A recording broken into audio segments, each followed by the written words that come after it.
Hello दोस्तों, मैं आपकी राधिका आज एक सुंदर सा कलश गुठाई का गीत लाई हूँ। मेरे चैनल पे आप सभी का बहुत बहुत स्वागत है और सुंदर सा गीत है कलश गुठाई का।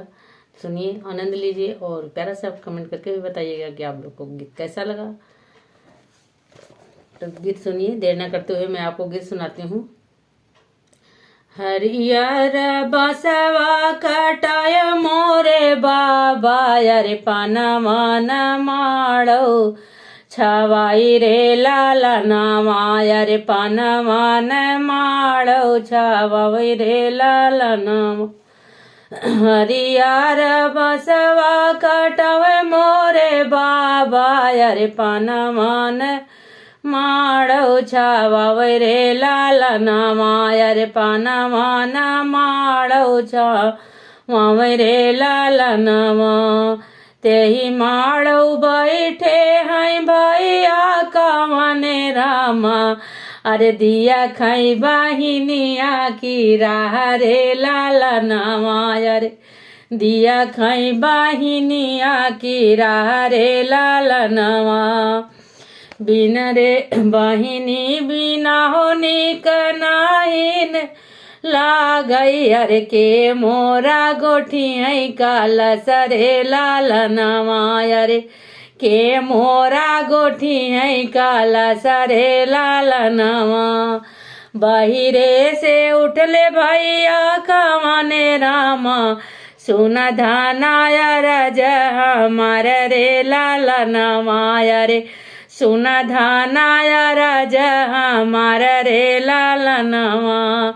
बहिरे से उठी भैया गरवा माया मई, अरे सुनो धानाया राजा हमार रे लाला नामा, अरे सुनो धानाया राजा हमार रे लाला नामा।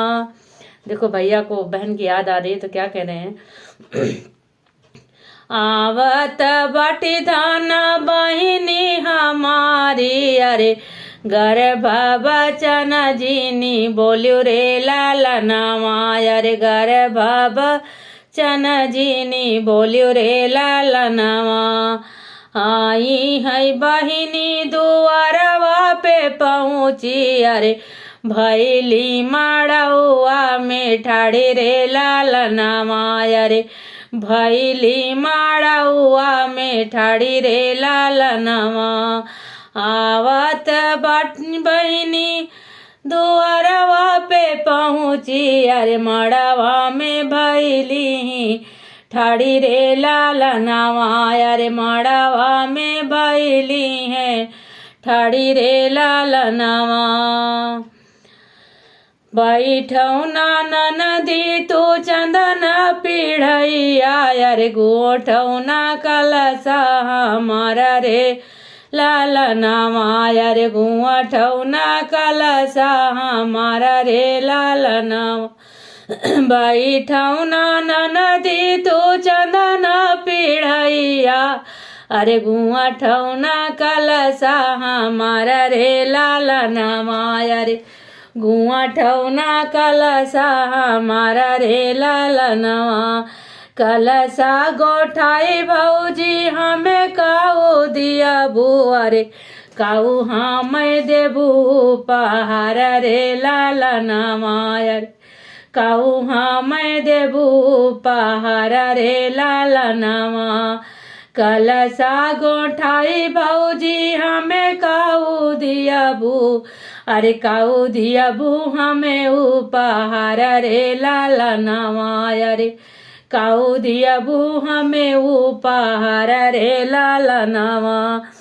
कलसा गोठाई ननदी देवे तू है पैसा से रुपैया, अरे गुआठौ ना कलसा हमारा रे लाला नामा, अरे गुआठौ ना कलसा हमारा रे लाला नामा।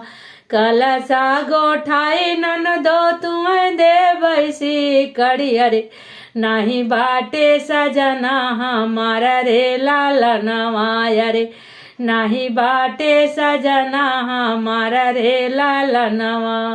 देखो भौजी बहाना मार गई।